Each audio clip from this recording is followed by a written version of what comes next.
ప్రభు నామమునకు మహిమ కలుగునుగాక. ప్రభువైన యేసుక్రీస్తు నామములో మీ అందరికీ ప్రత్యేకమైన వందనాలు, శుభాలు తెలియజేస్తున్నాం. బాగున్నారా? ఈ ఉదయకాల సమయంలో ఈ రీతిగా మీతో కలిసి ప్రార్థించడానికి దేవుడిచ్చిన కృపను బట్టి కృతజ్ఞతలు చెల్లిస్తున్నాం. నిన్నటి దినాగా ఆగస్టు 15 చక్కగా స్వతంత్ర దినోత్సవ వేడుకలు చక్కగా జరుపుకున్నారా? మేము కూడా జరుపుకున్నాం. దేవుని మహాకృపను బట్టి మన దేశం కొరకు కూడా ప్రార్థన చేసాం.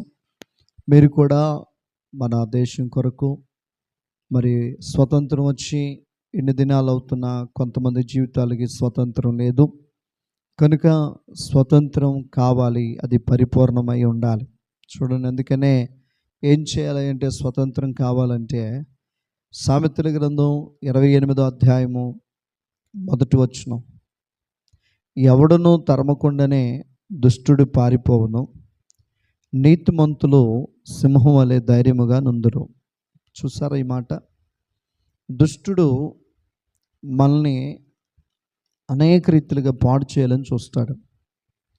మన పిల్లల్ని, మన కుటుంబ వ్యవస్థని, మన వ్యాపారాన్ని, మన వ్యవసాయాన్ని, చదువుని అనేక రీతిలుగా వాడు పాడు చేయాలని చూస్తూ ఉంటాడు.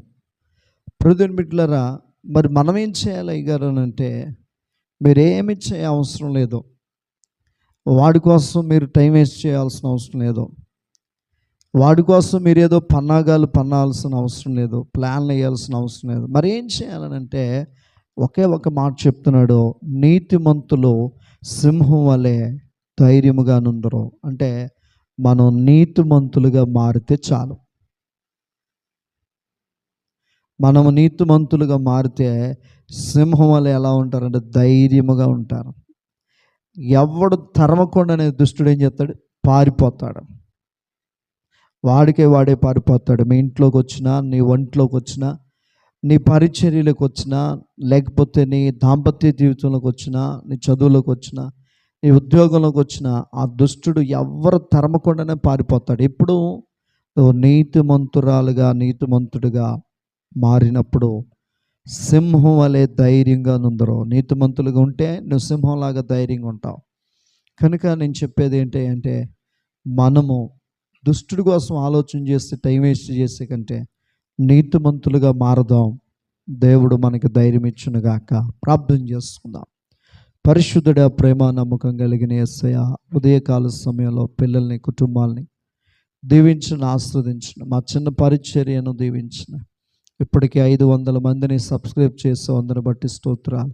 ఎంతోమంది చిన్న పరిచర్యను ఆయా వర్తమానాలు విని బలపడుతున్నారు. వారిని, వారి కుటుంబాలను దీవించండి.